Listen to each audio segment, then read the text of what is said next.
Boa noite, boa tarde aí no Brasil e boa noite aqui em Portugal. Sejam todos muito bem-vindos a mais um J Podcast. Hoje estamos aqui em Vila Nova de Famalicão, como sempre, com mais uma convidada especial. Estamos tendo a honra de receber Mila Britoque.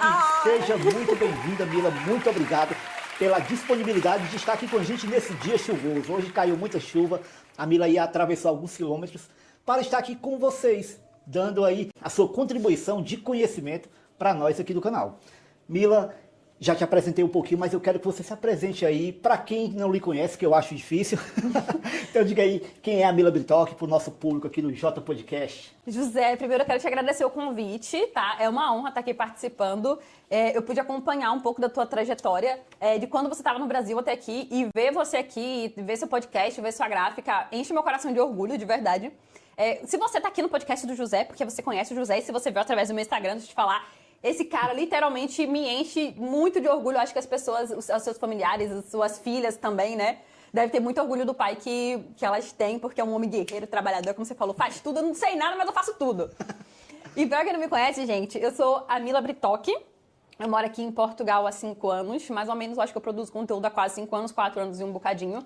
Produzo conteúdo informativo com dicas e informações úteis, tanto na parte de legalização, documentação e sobrevivência aqui em Portugal. É isso aí, gente. A Mila Britoque dispensa apresentações, né? A gente falou isso aqui por mera formalidade, mas a gente sabe do conteúdo que a Mila vem trazendo aí já há 5 anos, né? O canal completou 5 anos agora. É verdade, parabéns pelos 5 anos do canal. 5 anos atrás, eu não sei se ela lembrava que era essa data, mas pelo menos é a data que consta lá no YouTube. E por acaso a produção pegou aí um trechinho do primeiro vídeo da Mila. Vamos ver esse trechinho do primeiro vídeo pra gente começar a falar da trajetória da Mila Britoque aqui em Portugal. Aproveite. Hoje a gente vai falar uma receita muito rápida, de 2 minutos. Eu morava num quarto. Mesmo, uma receita de 2 minutos. Era a única parede que dava pra filmar no quarto. A polêmica me mais tudo! Ai, meu tipo de imigrante lascada. Não. Eu não sabia nem editar, José, tá? Eu não sabia editar, 16 de abril de 2020, eu errei a data, eu falei 2022, mas era o outro vídeo que a gente vai mostrar. 16 de abril de 2020, né, Mila? 5 anos. Parabéns, uma longa trajetória e com muito conteúdo, viu? Muito conteúdo. Conteúdos esses que me influenciaram bastante a estar aqui hoje em Portugal e a gente vai falar muito disso. Mas antes, Mila, da gente começar a falar da tua trajetória como influencer, eu quero voltar um pouquinho atrás, antes de 2020, né? Misericórdia. Você chegou aqui em Portugal em 2019. Cheguei em 2019, sim, em janeiro. Porque lá no Prêmio Estrela do Atlântico, que prêmio esse que ela ganhou, ela revelou lá no discurso dela a data que ela chegou em Portugal. E aí, antes de 2019, como era a sua vida lá no Brasil? Onde ela vivia, o que ela comia, o que ela fazia? Igual o Globo Repórter lá. Como é que era lá no Brasil? Conta aí, quem era a Mila lá? Eu vim de uma situação bem humilde. Tem gente que nem acredita, né? Graças a Deus, o dinheiro dá uma picadinha na gente melhora a aparência. Mas hoje, eu com 31, eu não vou mentir, tô muito mais bem conservada do que minhas fotos de 18. Porque realmente a realidade que eu vivia quando eu tinha 18 e tal, ou até os 21, que foi quando eu saí de Salvador para ir para São Paulo, era uma realidade extremamente complicada. Eu morava em Salvador, num bairro chamado Cosme de Farias. Salvador, hoje, tá entre as 10 cidades mais violentas do mundo. Do mundo, a gente tá falando de proporção mundial. E Cosme de Farias era o segundo bairro mais perigoso de Salvador. Então, eu morava no bairro mais perigoso, uma das cidades mais perigosas. Então, era uma realidade que, literalmente, realmente era muito violenta. Eu vi as amigas que eu brincava na infância, infelizmente, uma foi embora desse mundo quando eu tinha 15 anos de idade, porque não tem trabalho, não tinha oportunidade, ela era bonita, então acabou entrando nesse mundo, trabalhou de aviãozinho, e nessa brincadeira de aviãozinho, levando de um para outro, pra você ter noção, no enterro, José, a gente nem pôde ver o rosto dela porque não tinha rosto. Ela foi literalmente deteriorada. E eu vivi nessa realidade, só que eu vi aquilo e falava, eu não quero. Tanto que as pessoas falavam assim, nossa, Mila, você... Uma coisa que eu nunca falei pra ninguém, tá? Que eu acho que é algo muito pessoal, eu evito falar porque eu acho que não vai agregar na vida de ninguém, na minha percepção. Então eu procuro não falar. Mas quando eu morava lá em Cosme de Farias, eu morava na Coreia, né? Era a Rua Nova do Sossego. Mas era chamado pelos outros como Coreia. Que era uma ladeirona que subia ali do Bonocô pra subir. E muita gente falava assim, nossa, Mila, você é humilde e tal, mas você tem um rostinho simpático, você destoa aqui na favela. porque fulano de tal, não vou falar o nome aqui, né? Mas tinha um traficante que era muito poderoso lá e falava assim, é porque fulano de tal tá interessado em você, vai lá, ele te dá carro, ele te dá uma vida de princesa. Eu olhava aquilo e falava assim, Deus me livre, eu não quero isso pra mim. O quê? Se eu me envolver com isso, eu não saio nunca mais. Deus me livre, eu vou pra escola, eu vou estudar. Então, tipo, mesmo sendo escola pública, eu ia, porque eu não queria, sabe aquele... Eu não queria, eu via meus amigos, eu via todo mundo imerso naquilo ali, mas eu não queria. Eu fui literalmente a ovelha negra da família, porque eu não queria, eu não aceitava. Tipo, eu lembro que tinha uns aviões, né? Minha mãe era analfabeta, não sabia ler nem escrever. Minha mãe que me criou. Ela já me pegou com 60 e poucos anos, quando ela faleceu, ela tinha 82, 83, por aí. Eu tinha 20, 21. E a gente falava sobre viajar de avião. Aí minha mãe falava, ih, minha filha, avião, isso aí é pra gente que tem dinheiro, não é pra gente não. Esquece, o negócio aí é pra quem ganha muito, né? Seus 20, 30 mil por mês. Porque, tipo, 20, 30 mil por mês, na minha realidade, era milionário, cara. A gente não conhecia ninguém que ganhava isso por mês. A gente não conhecia ninguém que ganhava nem 20 mil por mês. Então, era milionário. Só que, na minha percepção, eu não... Sabe quando você não quer? Você não quer. E eu falava assim, não, eu não aceito. Eu queria muito sair daquela realidade, mas eu queria sair muito daquela realidade trabalhando também. Então, eu trabalho desde os 10 anos. Então, eu queria muito trabalhar. E eu trabalhava e tinha momentos que... o nosso corpo, ele não suporta tanta sobrecarga. Então, tipo, eu trabalhava, eu estudava. Então, de noite a gente só quer... Um momento a gente pensa, eu vou ter que desistir de algum. Eu não vou desistir do trabalho, porque eu trabalho com dinheiro no bolso. Não vou desistir do trabalho. Eu vou desistir dos estudos. Então, tinha momento que eu chegava nessa fase de pensar, não, eu vou só parar aqui por um aninho. E minha mãe falava, não, você vai. Aí, tipo, tava relampejando, caindo um mundo lá fora. Minha mãe, você vai pra escola. Aí eu falava, não, não vou não. Minha mãe nunca me bateu, tá, gente? Mas ela me ameaçava que era uma beleza pra eu melhorar de vida. Aí ela falava, na época, é o jeito dela, palavreado dela. Pense em uma senhora que nasceu no interior, morava no interior, viveu naquela realidade, nasceu em 1923, minha mãe. Então, é a realidade que ela vivia. Ela falou assim, você não vai o quê, sua nigrinha descarada, não vá pra escola mesmo não. Quando der 1 hora, se eu lhe vir aqui, eu lhe desço-lhe a porrada, quero ver se você não vai. Aí eu, oxe, a senhora falando delicada desse jeito, eu já vou pegar minha mochila e vou. Ela ia por livre e espontânea pressão. Livre e espontânea pressão. E eu ia te perguntar aqui, Mila, tá no programa aqui, a pergunta é se você lembrava ou lembra de algum acontecimento lá na tua realidade que te fez decidir, eu vou sair do Brasil. Né? A minha realidade, desculpa, muitas saíram também, tá? Mas eu não queria ser... aquelas pessoas que eram do meu círculo. Eu não queria ser nenhuma delas. Nenhuma daquelas pessoas que eu convivia, que era o círculo que eu vivia, eu não queria ser nenhuma delas, sabe? Então, tipo, eu trabalhava, eu estudava, me sobrecarregava, mas eu chorava, me engolia o choro e ia.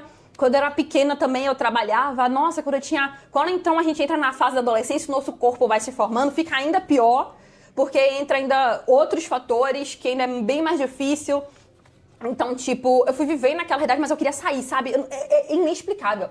Eu não queria morrer naquela realidade, José. E aí, quando minha mãe... Eu terminei o ensino médio, né? Eu fiz uma parte no Teixeira de Freitas. Aí eu fui expulsa. Aí me botaram pro Central, mas eu fui expulsa porque tinha um professor que assediava as meninas.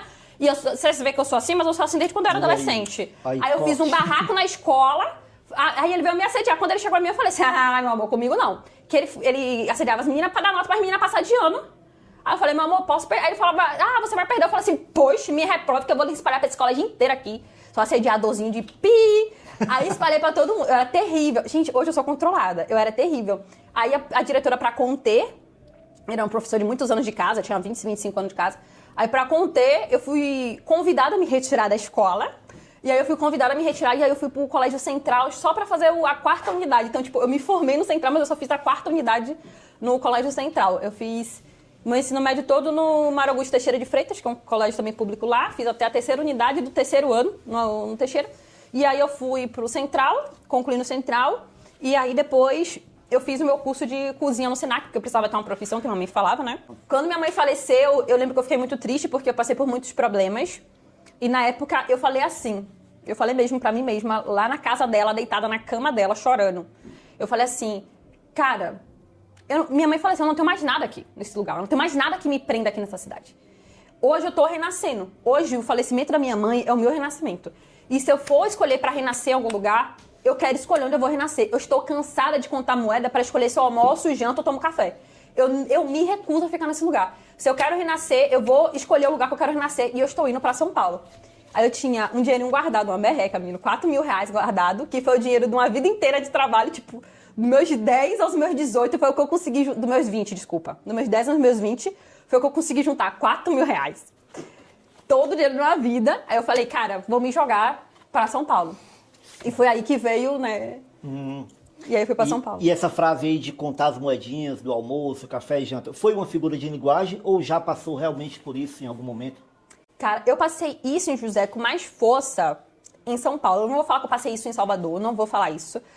A vida era limitada, era. Tipo, às vezes era feijão com farinha, ok. Às vezes era só beiju que tinha, ok.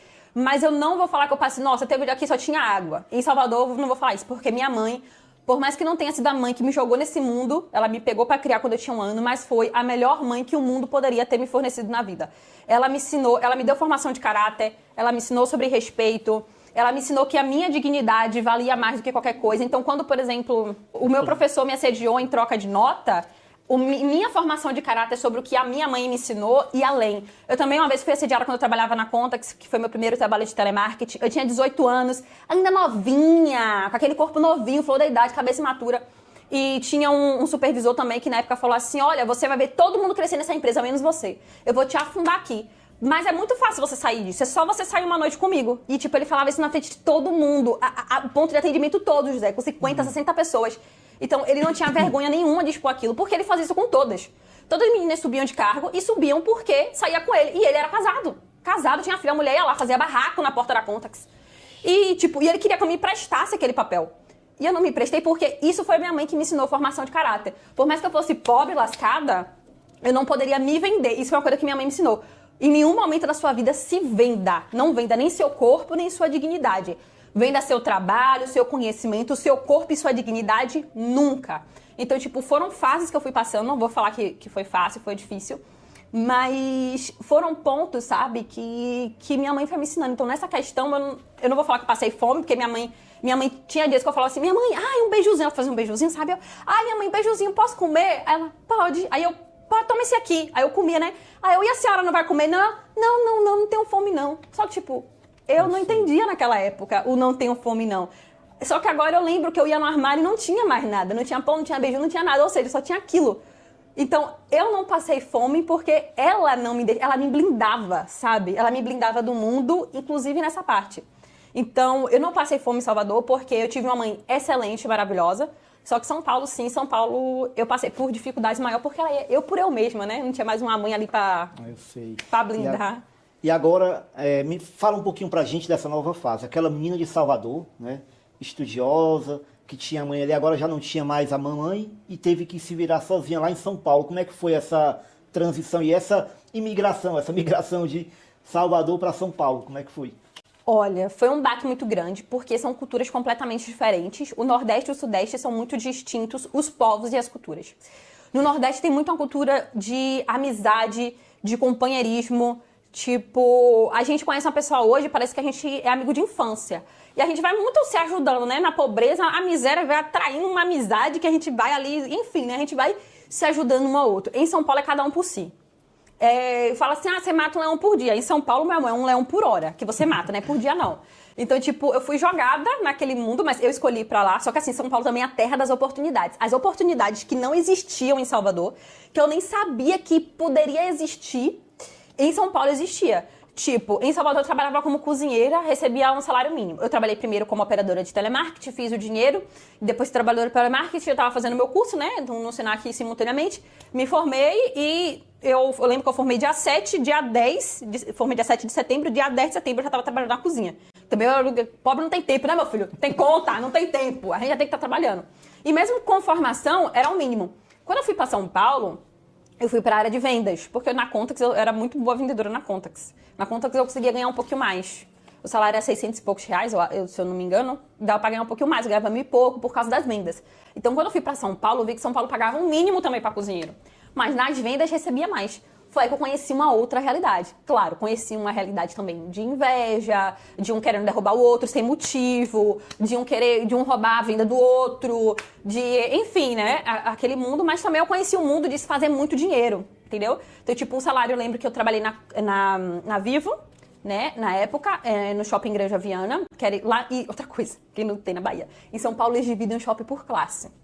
Então, eu trabalhava no shopping classe B, que era o Granja Viana. Se você fosse pro shopping União de Osasco, eles chamavam de classe D. Nenhum vendedor queria ir para aquele shopping, porque a gente falava que era o túmulo do vendedor aquele shopping. Porque não vende, você não batia a meta, era sacrificante. Porque é o público D que você atende, entendeu? Que é aquela comunidade mais humilde. E toda venda que saía era suada. Então todo mundo queria ir pro shopping B, A, C, ali, né? Então tinha o Tamboré, que era B. Em São Paulo classificava as pessoas e o shopping por classe. Nossa.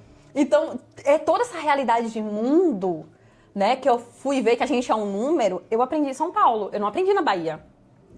Mas é que tá também, na Bahia, o pobre é pobre e não tem acesso, literalmente, é como se jogassem terra em cima da gente, a gente não tem acesso a melhorias. Em São Paulo você é pobre e tem acesso a coisinhas de quem tem classe melhor. E isso é bom porque são sementinhas, sabe? E aí aquela sementinha entra em você, brota e você vê uma realidade diferente. Então nessa questão de São Paulo, eu não vou mentir, eu sofri muito no começo porque eu era muito menina, muito inocente.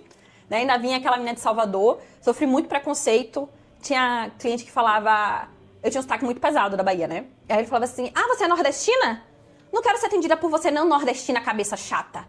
Eu quero aquela menina ali. Aí apontava, que era minha amiga, pernambucana, 15 anos em São Paulo, não tinha um sotaque, mas ele queria ela, porque ela tinha um perfil de paulista e o sotaque era limpo, porque ela tinha 15 anos em São Paulo. Que inclusive é minha melhor amiga, até hoje a gente tem uma amizade assim de anos.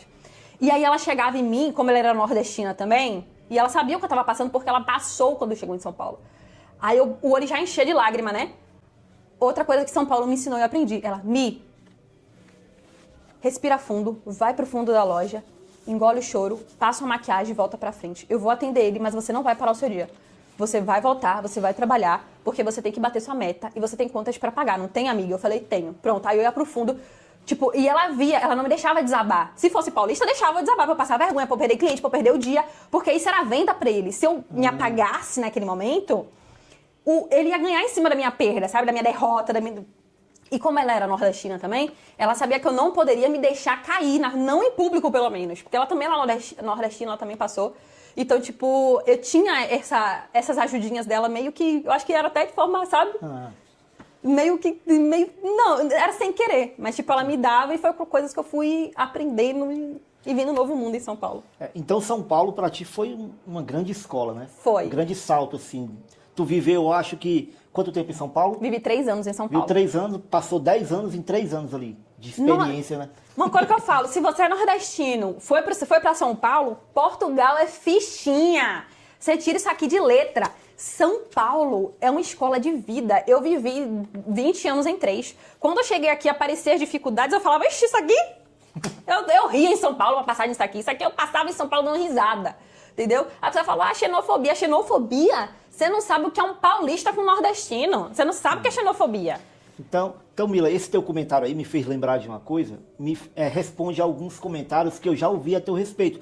Eu já ouvi pessoas te criticarem dizendo assim, para essa menina tudo é fácil, ela acha que tem solução para tudo em Portugal. Não é assim não sei o que. Aquele povo do contra que diz que Portugal é o final do mundo e que você não consegue fazer nada. Então eu já vi te criticando dizendo, ela encontra jeito para tudo. Ela pensa que a vida é assim. Então, mas agora... Desculpa, José, mas é porque ela encontra jeito pra tudo. Gente, se eu não encontrasse, eu tinha ido embora desse mundo junto com minha mãe. Porque quando minha mãe foi embora, literalmente eu fui pro fundo do poço, pro fundo, lá embaixo, no subsolo. Do nada, fui pra lama, pra sarjeta. Então, tipo, e eu tive que aprender tudo do zero. E São Paulo é uma baita escola e a gente tem que se superar. Então, tipo, a gente sofre xenofobia, a gente tem que olhar pro cliente, sim, senhor. E não pode esboçar um sinal de raiva, não pode descer uma lágrima. E no Brasil ainda tem uma coisa que é o cliente sempre tem razão. A gente não pode responder, a gente não pode olhar com olhar de raiva, a gente não pode revidar e a gente tem contas a pagar. Então a gente tem que engolir aquele desaforo a seco porque a gente tem contas para pagar todos os meses e lá a gente vive para trabalhar. Que é diferente daqui, né? Aqui eu já mando, já fiz tanto cliente aqui. O volta pra tua terra daqui é fichinha. Daqui eu até brinco com eles tipo, mas falaram assim, você já sofreu preconceito? E ele falou assim, e essa pessoa, não lembro quem foi, mas falou assim, possa até ser que alguém tenha falado aquilo pra mim no sentido xenófobo de me ofender, mas não me ofendeu porque, querendo ou não, o que te ofende é o que você absorve, né? É o que você leva pro coração. Então, tipo, em São Paulo é meio mais complicado, porque eles acham que, eles acham que tudo, eles falam que é tudo cabeça chata, pelo menos comigo, né, que eles eram assim, né? É tudo cabeça chata, é tudo Bahia, é tudo Ceará. Não existe Rio Grande do Norte, não existe Recife, não existe, não somos estados independentes que temos as nossas políticas, as nossas culturas, os nossos governos e o nosso falar diferente, né? E pra ele é tudo, bota aqui no bolo. E agora imagina se a gente falasse que carioca e paulista é tudo igual, porque tá tudo no Sudeste, né? Ele fala, não, porque você e paulista não gosta que confunda com carioca. Não. Mas enfim, eu não tenho o que reclamar, não. Eu falo assim, gente, mas pra falar assim, mas ela odeia paulista, ela odeia São Paulo. Não, gente, meu namorado é paulista, ele tá aqui do meu lado, assistindo. Legal. Eu sou muito grata a São Paulo. São Paulo, literalmente, é uma escola. E se você tem medo de migrar, eu até falei isso pro amigo meu da Bahia, que ele falou que tava com medo de vir pra Portugal. Eu falei, vai pra São Paulo. Vai pra São Paulo, que lá já é o primeiro passo, é o primeiro degrau. Que eu tô sem dinheiro, vai pra São Paulo e faz dinheiro. Lá em São Paulo você faz dinheiro pra vir pra Portugal. Lá você faz. Entra na área de vendas, você faz dinheiro. Se você quiser, você faz. Só que também você vai aprender muita coisa. Aprender a sofrer, a sorrir e levantar todo dia e trabalhar do mesmo jeito. Que história, viu, gente? Então, eu não sabia dessa tua trajetória de São Paulo. Sabia que ela já tinha trabalhado em São Paulo, mas não sabia detalhes. Assim como muita gente que está assistindo não conhece, né? Mas aí, Mila, lá em São Paulo, quando foi que acendeu o start, a luzinha, eu vou para Portugal? Quando foi que bateu essa ideia? E se teve algum motivo para isso, para mudar de país ali? Então, quando eu saí da Bahia, que foi aquele meu querer de não querer viver aquela vida, de não querer ser mais uma naquela estatística e tal, eu fui para São Paulo, minha mãe faleceu, eu fui para São Paulo, cheguei em São Paulo, trabalhei, comecei na Vivo como vendedora, o salário era R$ 1.200 e tinha a comissão de vendas. As comissões, eu ganhava, José, R$ 3.500, R$ 4.000 de comissão, de 1.200 para 4.000 só de comissão. Todos os meses, virando e mexia, eu batia a minha meta. Hoje, eu acho, a Nélia até falou que não sabia que eu era da Bahia. Meu sotaque hoje é muito mais limpo, mas meu sotaque hoje é limpo graças ao que eu passei em São Paulo. Porque eu limpava meu sotaque ou eu não vendia, não batia meta e não pagava minhas contas. Só o aluguel era R$ 1.200. Então, só o aluguel era todo o meu salário. Fala assim, ela ganhava R$ 3.500, R$ 4.000, era muito dinheiro. Só o meu salário na favela, pra morar ali na Vila Mink, era R$ 1.200. Meu aluguel, fora água, luz, internet, celular, parcela do carro, porque a gente precisa de carro. Porque só de ônibus a gente demora 4 horas no transporte. Por exemplo, quando eu morava em Carapicuíba e trabalhava em Cotia, no Shopping Igreja Viana, era 2 horas para ir, 2 horas para voltar, mais 8 horas de trabalho, 9 horas de trabalho, né? Com um monte de almoço, 9 horas. Então, basicamente, você passa seu dia trabalhando 6 por 1. Quem trabalha em shopping, quem é vendedor sabe, não tem outra escala pra gente no Brasil. É 6 por 1. A única folga que tem, a gente só quer dormir. A gente só quer apagar. Ou resolver algum problema em algum órgão público que a gente tem pra fazer, ou seja, a gente não tem vida, a gente não vive. Então, eu fui pra São Paulo. Na Bahia eu ganhava um salário mínimo, fui pra São Paulo, comecei a ganhar 2, 3 salários mínimos, e aí eu percebi, José, que eu tava no mesmo caminho de rato. Eu não conseguia ter nada. Teve um momento que eu olhei pra minha casa e falei assim, cara, eu não tenho um sofá, eu não tenho nada, porque não me sobra dinheiro pra, mobiliar a casa. Eu tinha uma máquina de lavar velha, que eu comprava naqueles caras que vendia de segunda mão usada. Eu tinha uma geladeira velha, eu tinha um fogão velho, que eu comprava nas coisas de usado. Tinha uma cama que eu comprei, que era box, velha, que custou R$300, que foi R$350. Velha, tudo que eu tinha na minha casa mobiliado era velho. Nunca fui numas casas Bahia no negócio da vida, não é propaganda não, que se lasque. Nessas lojas que a gente sabe que é loja de pobre, que eu não vou falar naquela loja de rico, porque toque-estoque a gente nem sente o cheiro. Toque-estoque a gente nem sente o cheiro da toque-estoque. Então a gente, imagine, eu não tinha dinheiro de comprar esses eletrodomésticos, zero, nessas lojas. Tudo que eu tinha era usado. Ainda olhava e falava, não tem um sofá. Não tem um sofá pra botar na minha casa. Aí eu falei, cara, o que é que eu tô fazendo aqui? São Paulo, por mais que seja um lugar maravilhoso, São Paulo é maravilhoso. Se eu pudesse voltar no tempo, eu faria tudo de novo. Mila, os preconceitos. Me ensinou a amadurecer, me ensinou a criar casca, me ensinou a ser forte. São Paulo me ensinou a ser madura. Hoje, essa mulher que você tá vendo hoje aqui, foi graças a São Paulo. Essa mulher que vocês veem hoje aqui, não foi Portugal que construiu. Não foi Salvador que colocou ela no mundo assim. Foi São Paulo que moldou ela. Foi São Paulo que me deixou desse jeito. Foi São Paulo que me armou, que me moldou, que me aperfeiçoou. Aperfeiçoou meu falar, aperfeiçoou minha postura, aperfeiçoou meu profissional, aperfeiçoou minha forma de ver a vida profissional, me aperfeiçoou de ver a divisão de classe social. São Paulo me ensinou a ter discernimento político e econômico do meu país. Então, por isso que eu falo que eu não tenho raiva de São Paulo. Aquilo ali tanto que quando eu volto pro Brasil, eu volto para São Paulo. Eu não volto para Salvador, eu volto para São Paulo. Então eu tenho enorme gratidão e eu amo São Paulo. Não é só gratidão, não. Eu amo aquele lugar, porque foi o lugar que, sabe, meio na pedra ali, me aperfeiçoou, foi me lapidando. Lapidou, é. Exatamente. Misericórdia. Lapidou aí. Então, só que aí que tá, mesmo lapidando, José, não dá pra gente construir nada. A gente trabalha, a gente vive pra trabalhar, a gente olha pro lado e não tem nada. Eu falei, mano, eu tô no caminho de rato. Sabe aquela rodinha de rato, de hamster? Que você roda, você para, tá no mesmo lugar, na gaiola, trancado, no mesmo lugar. Então, tipo, você se cansa, você roda, você corre, você se cansa como hamster perdido. E quando você para de correr, você tá parado no mesmo lugar. E era isso que eu senti em São Paulo. Eu fui da Vivo, saí da Vivo, fui pra vendedora de carro. Fui pra vendedora de seguro, desculpa. Saí da Vivo. Mentira. Gente, minha vida foi 10 anos em São Paulo. São Paulo, fui pra Vivo. Saí da Vivo, abri um negócio meu, um yakisoba. Fechei porque tava tendo assaltos lá.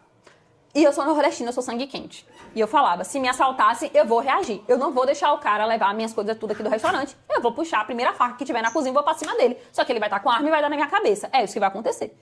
E aí assaltaram uma adega. E meu restaurante, José, era do lado da delegacia, cara. Era a rua assim, sabe?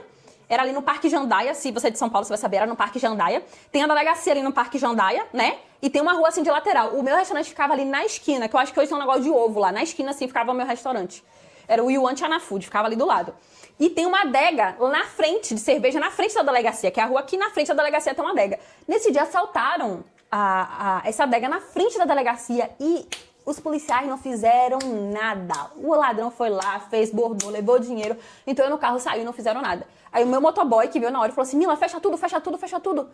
Aí eu falei, que foi, menino? Ele, assaltaram ali na adega, fecha, que o próximo eles vêm aqui. Aí o meu Deus, aquele desespero, fui, fechei, eu falei, ai meu Deus, pronto. Aí no dia seguinte, meu motoboy voltou e falou comigo. Eu tinha um motoboy que era maravilhoso nessa época, ele me deu muitos livramentos, era um menino muito bom também, e eu era também muito boa com ele. E ele falou assim, Mila, tá vendo fulano? Ele viu um menino parado na moto do outro lado da rua, né? Muito tempo parado na moto do outro lado da rua. E aí, beleza. Aí ele viu, ficou olhando assim, eu também vi, mas... Aí ele viu que conhecia o menino, aí foi lá conversar com ele. Aí ele voltou, ele falou assim, Mila, eu conversei com... Você tá vendo aquele outro cara lá da rua? Eu falei, sim. Só que o palavreado dele, né? É bem paulista, raiz. Ele tem aqueles palavreado raiz de São Paulo. Aí ele, tá vendo aquele cara do outro lado da rua? Eu falei, tô. Aí ele, então... Ele vinha assaltar aqui seu restaurante. Aí eu falei, não, você tá brincando, né? Aí falou, não me dê, você tá brincando, né, fulano? Pô, loira, que ele me chamava de loira, né? Ele, pô, loira. O cara falou que ia assaltar aqui. Eu falei assim, não, mano. A loira é mó firmeza, é minha patroa, paga meu dinheiro certinho, paga até a mais. Eu trabalho meu trabalho fixo, faço aqui na extra, mas tipo, o extra que eu faço aqui, eu ganho o mesmo valor do meu salário fixo, você não vai assaltar ela não, cara. Aí ele, não, você se saia, entendeu? Pra você não assaltar você lá dentro junto. Eu vou assaltar lá. Aí ele falou assim, cara, se você assaltar, então você vai ter que assaltar comigo lá dentro. Porque eu não vou abandonar a loura, porque quando eu precisei, ela não me abandonou. E eu tô aqui trabalhando pra ela é firmeza e tal. Aí ele era muito amigo desse meu motoboy, ele foi embora e não me assaltou. Aí eu vi que ele tinha realmente sumido por um tempinho, aí ele voltou e falou pra mim, contou toda essa história. E aí que eu falei, cara, não dá. Fechei as portas, eu falei, não, eu vou embora desse mundo, eu vou dar pão na cabeça. Porque eu vou reagir, cara. Eu vi, olhei assim, meu notebook, minha geladeira, tudo que eu sou. José, eu gastei 15 mil pra montar aquilo ali. E o cara levar tudo assim. Tipo, eu tenho sangue quente, eu não ia deixar, cara. Não ia. Eu me conheço, porque... Sabe, porque eu já fui assaltada na Bahia. E eu reagi todas as vezes. Entendeu? Então, tipo, eu não sou, gente. Eu não consigo falar assim, não reaja. Realmente, não reaja. Mas eu sou sangue quente. Na hora do fogo, eu reajo. E aí eu fechei, né? Pra não acontecer o pior, esse restaurante que eu tinha. E aí eu fui pra área de vendas. Entrei como vendedora de seguro, depois fui pra vendedora de carro. Todo mundo que trabalha na área de venda de carro sabe que a área de vendas de carro é uma área muito boa. Comissionamento. Eu sempre fui muito boa de venda, sempre fui muito boa vendedora, independente de qual seja o produto. Então, só que aquela questão que eu falei, caminho de rato, né? Nunca melhorava de vida, nunca nem passava o cheiro de comprar minha casa própria. Era sonho impossível, porque eu não conseguia juntar nem um centavo. O dinheiro que tinha era pra pagar as contas, e o que sobrava, às vezes, você vai no rodízio, mas você vai no rodízio, 200 conto o rodízio. Não dá. Aí eu falei, cara, aqui São Paulo ainda é Brasil, eu preciso ir embora daqui. Foi quando São Paulo me ensinou a ter consciência política e social. E eu vi que aquele ali era o funcionamento da política social do Brasil. E se eu quisesse melhorar, esse mundo é um grande jogo, né? Como diz os americanos, don't hate player, hate game. Não odeio o jogador, odeio o jogo. Porque isso aqui, querendo ou não, é um jogo e todos nós somos peças. Então, assim... Portugal também é um jogo. Não é o lugar mais perfeito do mundo. Mas aqui, pelo menos, eu sou uma peça um pouco mais valorizada. Aí foi que eu resolvi, né? Tipo, vou sair daqui, que esse jogo aqui não tá legal pra mim. Tá legal, vou para um jogo mais favorável, né? E aí eu comecei a pesquisar, né, para sair de São Paulo. Então pronto, agora a Mila já tinha bagagem suficiente agora para poder começar em outro país, né? Já tinha descoberto na prática ali que não dava para continuar daquela forma. Decidiu mudar para Portugal. Por que Portugal? Tinha algum outro país que tu queria ou Portugal foi de primeira logo? Não, eu pesquisei Estados Unidos, eu pesquisei tudo, José. Eu tenho isso. Eu pesquiso tudo, eu abro o leque. Quando eu fui para São Paulo, também pesquisei Cascavel, Toledo, que fica ali naquela região do Rio Grande do Sul. Eu escolhi São Paulo porque eu vi que, pra mim, no meu bolso, custo-benefício, trabalho, aí eu fui pra São Paulo. Eu sempre pesquiso tudo, eu abro o leque, né? E a mesma coisa foi quando eu falei, vou sair de São Paulo, abri o leque, pesquisei todos os países. Pesquisei Estados Unidos e tal, pesquisei Europa, todos os países da Europa, pesquisei Canadá, pesquisei Austrália. Canadá, eliminei por conta do frio. Porque imagina você sair de carro, tirar todo aquele gelo do carro, menos 20, eu falei, tu dá pra mim. Aí pesquisei Estados Unidos. Achei legal o trabalho e tal, ganhar dinheiro. Fiquei pensando, será que não é um São Paulo um pouco mais maquiado? Passou isso na minha cabeça. Porque já tinha um pouco mais de conhecimento político e social. Eu pensei, nossa, ok, tem Massachusetts, que também encararia o frio, mas parece um pouco mais tranquilo. Posso ir para Orlando. Orlando me lembrava muito São Paulo. Quando eu vi Nova York e Califórnia, eu falei, ixi, isso aqui tá um cheirinho de São Paulo. Só que um pouco mais maquiado, com a beleza mais bonita, cobrindo assim, sabe? Não sei, vou pesquisar outros. Vou deixar Estados Unidos de stand-by porque não me convenceu 100%. E aí eu comecei a pesquisar outros países e achei a Europa. Vi Portugal, vi as formas de se legalizar aqui que eram mais fáceis. E aí eu falei, poxa, entre Estados Unidos e Portugal, eu penso muito a longo prazo. Falei assim, Estados Unidos eu vou entrar como turista, vou ficar lá 7, 8, 9, 10 anos e não vou me legalizar. Portugal, eu vou entrar como turista, passa-se 2, 3 anos, que era o que falava-se na época, né, por cima, e vou me legalizar. Só que não tinha vida de nada, José, falando sobre Portugal. Não tinha. Tinha um limbo, assim. Só tinha o Eliezer do Vinfinda, mas os conteúdos deles era da rotina deles, sabe? E a rotina do Eliezer era roots. Então, tipo, não era também o perfil de vida que eu tinha, mas deu pra dar uma base. E aí eu fui pra Espanha, porque eu tenho um irmão que mora em Espanha, né? Aí meu irmão falou assim, amiga, você quer sair do Brasil? Fica um tempo aqui na minha casa, arranjo de trabalho, e aí quando você se melhorar, né, se fixar, você vai pra um cantinho teu. Aí eu peguei e fui pra Espanha, que fui pra casa do meu irmão, né? Aí passei uns mesezinhos lá na Espanha, trabalhei como cozinheira. Na Espanha eu recebia 15 euros a hora, tinha dia que eu recebia mais. Gente, eu trabalhava de cozinheira, mas eu sou tão doida de dinheiro, José. Eu trabalhava de cozinheira, né? Eu morava numa cidade muito pequenininha chamada Marcília, uma cidade de 2.000 habitantes. E aí eu trabalhava em Tafalha. Tafalha é tipo, é pertinho, mas também era uma cidade muito tititica. Tipo, era 3.000 habitantes, 5.000 habitantes. Era tititica. Eu trabalhava, como eles chamam lá, de negro. Trabalhava no negro, que é tipo, sem papeles. Sem papeles. Lá. E aí, beleza, eu trabalhava de cozinheira. E aí surgia, e eu era muito simpática. Eu não falava espanhol, mas eu me esforçava. E eu sempre fui muito simpática. E aí eu começava com as moleques tudo da aldeia, né? E aí elas iam criando simpatia comigo. E aí elas queriam me chamar pra trabalhar, só que elas tinham medo porque elas sabiam que eu era cozinheira. E aí ela falou com a mãe do meu irmão, né? Falava assim que... Fulana, eu não sei se posso falar o nome dela. Ela falou assim, Cristina, sabe aquela menina, a irmã do seu filho? Será que ela não quer vir fazer uma faxina? Eu até queria chamar, mas acho que vai ser ofensa, né? Pô, ela é cozinheira, porque o espanhol, ele pensa assim, se você tem uma profissão, você nunca vai pegar uma coisa abaixo da sua profissão. Mas ela é cozinheira, né? Dizer que ela tá trabalhando lá em Tafalha, na cozinha. Aí Tafalha não, desculpa, Tudela. Eu sempre confundo Tafalha e Tudela, eu trabalhava em Tudela, na cozinha. Aí ela chegou pra mim e falou assim, ai, Mila, Dona Rita perguntou se você não quer fazer uma faxina dela. Ela disse que não consegue te pagar muito, ela consegue pagar 15 euros a hora. Eu falei assim, meu Deus, 15 euros. Eu falei, conseguiu, quero. E ela, mas 2 horinhas por dia. Aí eu falei assim, meu Deus, 30 euros? Tá doido? Faz as contas aí, mulher. Aí eu falei, não, quero. E eu trabalhava de madrugada num restaurante, né? Trabalhava de 5 até 2, 3 da manhã. E aí eu acordava cedo e ia pra casa da Dona Rita. Só que a Dona Rita era uma senhora idosa, sem filho, e que o marido faleceu. Então eu ia pra casa dela fazer faxina e ela queria conversar. Então meu trabalho era mais conversar com a Dona Rita do que faxinar. Eu terminava a faxina em meia hora, gente. Eu, poderia pegar 7 euros e ir embora. Ela falava, não, tica, fica aqui. Aí me botava pra sentar e ficava conversando. Ela falava, Dona Rita, quer que eu faça ovo pra senhora comer? Não sei o que. E ia conversando com ela. Ela me ensinou muita palavra em espanhol, me ensinou muita coisa em espanhol. Pra gente conversar, entender. E, tinha dias, José, que eu ficava 2 horas na casa dela, me dava 50 euros. 25 euros a hora. Meu Deus, Dona Rita, eu recebo 14 lá no restaurante, tá melhor fazendo faxina aqui, viu? Aí pronto, aí ficava fazendo faxina de tarde, né? E de noite eu ia trabalhar no restaurante. Só que aí veio outro ponto. Na Espanha, você não tem como se legalizar. A única opção que tem é se você tiver um filho. Você tem um filho, se ele nascer na Espanha, seu filho pega a cidadania espanhola e você pega a residência através do seu filho. Só que, sabe essa coisa de meio fácil? Se eu quisesse meio fácil, eu tinha me jogado no tráfico lá na Bahia, entendeu? Eu tinha me jogado pra coisa ruim lá na Bahia, que era o caminho mais fácil de crescer. E eu não queria ter um filho, porque eu sempre tive esse conceito, que se eu fosse colocar uma criança no mundo, eu queria que essa criança não passasse pelos traumas que eu passei, não tivesse a vida que eu tinha vivido, e que ele nem sentisse o cheiro das dificuldades, que dificuldades vamos ter, claro, todos vamos ter. Mas tem dificuldades que podemos evitar de ter. Então, eu sempre falei que eu não queria botar um filho no mundo, não naquela situação que eu tava.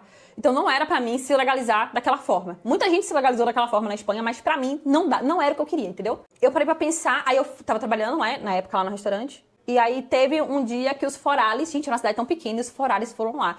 Tipo, teve uma batida lá de um cara que tava investigando. E aí deu mais de 10 viaturas, enfim. Aí entrou 10 forales, que eram os policiais. Só que os forales, a gente sabe que todo mundo que mora na Espanha tem medo dos forales. E aí os forales entraram no restaurante que eu tava. Aí meu patrão, o dono, chegou, o espanhol. O espanhol era branco que nem papel, era branco, sabe qual que é? O bicho entrou vermelho na cozinha, que não pimentão. E aí ele começou a falar. Aí ele, los forales, chica, aí me botou por debaixo da mesa. Botou numa mesa escondida embaixo da mesa, atrás da estante, pra me esconder dos forales, porque se os forales me pegassem, me deportar.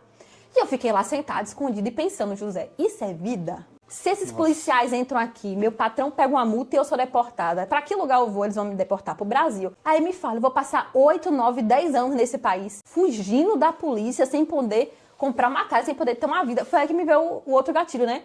Que eu falei assim, não, mano, Espanha é muito bom, paga muito bem, eu acho que aquela mesma vertente dos Estados Unidos paga muito bem. Mas eu penso muito também a longo prazo. Eu não faço planos de 1, 2 meses. Eu gosto de fazer planos de projetos de 5, 10 anos. Quando passar 8 anos, o que eu vou estar fazendo aqui nesse país? Eu vou ser só mais um imigrante ilegal, correndo dos forales, me escondendo embaixo da mesa, no fundo do restaurante, entendeu? E aí nasceu Portugal, naturalmente. E aí, né, que era meu plano B. Aí eu falei, cara, eu vou pra Portugal. Isso aconteceu em dezembro, dia 20 de janeiro, eu entrei no avião e vim pra Portugal. Naquele dia eu saí do restaurante. Eu sempre tenho isso. Quando eu decido uma coisa, olha, não tem o que faça. Quando eu decido, bato o pé, já era. E eu saí do restaurante e falei, não, isso aqui não é vida não. Isso aqui não é vida não. Eu vou passar 8, 9, 10 anos aqui, não vou poder comprar uma casa, não vou poder comprar um carro, não vou poder ter nada nesse país. Ah, mas você vai fazer dinheiro. Pra que eu quero dinheiro? Eu vou levar isso aí dentro do caixão? Eu vou levar isso aqui pra levar? Não vou. Eu preciso ter vida, eu preciso viver. Eu sempre tive esse negócio dentro de mim. Eu preciso viver. Eu sou sagitariana, meu filho. Eu gosto de liberdade, eu gosto de... no mundo. É isso aí. E aí foi que eu decidi vir pra Portugal, porque é mais fácil de se legalizar. Bom, aí eu falei, aí nasceu Portugal, e me lembrei da frase lá de Guimarães, aqui nasceu Portugal. E tu foi justamente pra essa cidade logo, ou foi a primeira, ou teve outra? Foi. Guimarães. Eu fui pra Guimarães porque eu procurei aluguel, ainda estava na Espanha. Eu procurei aluguel e ligava por celular, porque os espanhóis me falavam que... Eu falava assim, que eu tenho que ir pra Portugal pra procurar aluguel. E eles falavam, não, tica, tu liga e acerta e manda o dinheiro. Porque eles têm muito isso, né? De confiança de palavra. No Brasil, a gente não tem isso. Se você manda um dinheiro pra um desconhecido, o cara fica com o dinheiro. Hoje, isso também não existe mais em Portugal, não, tá, gente? Tô falando da realidade de 5 anos atrás. Isso. Na cidade só tinha eu de imigrante. De várias nacionalidades, eu era a única imigrante que tinha brasileira. A cidade toda me chamava de brasileira. Eu não tinha nome. Camila não existia, eu era a brasileira, entendeu? Porque só tinha eu. O português era o único contato que eles tiveram de imigração naquela época, era eu. Então, eu fiz todo o processo por telefone, mandei metade do dinheiro do aluguel pra senhora por telefone, e foi onde eu achei o aluguel mais barato, que foi na cidade de Guimarães. Nunca tinha ouvido falar de Guimarães na vida. Legal. E aí, quando tu chegou em Guimarães, né? Saiu da Espanha, foi para Guimarães, como é que foi chegar lá? Eu já ouvi você falar que você não sabia de nada, como é que tirava documento. Documento que tirava em poucos meses, tu demorou muito tempo para tirar, por falta de informação, né? Informação também de pessoas erradas que você teve. Isso quem acompanha o canal da Mila sabe que ela já contou, mas ela vai contar aqui pra gente, né? Hoje em dia a gente não passa mais por isso, né? Hoje em dia tem muito conteúdo. Hoje em dia eu vim tranquilo, eu tinha vídeo da Mila pra assistir e tal. A gente não passa mais por isso. Mas como é que foi, Mila? Chega lá em Portugal, ainda bem que o português ajudava, né? Ou não? Olha, quando eu cheguei aqui em Portugal, o português me ajuda porque não é a realidade deles. Tipo, o processo que eles fazem... O que eu quis dizer do português ajudava é a língua, o idioma, né? Que ela estava na Espanha, era difícil de entender. Agora estava em Portugal, o português já facilitou um pouquinho se comunicar.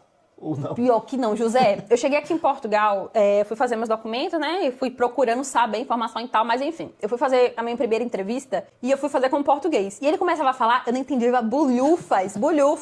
Desculpa, eu não entendi, desculpa. Foi o tempo inteiro na entrevista assim.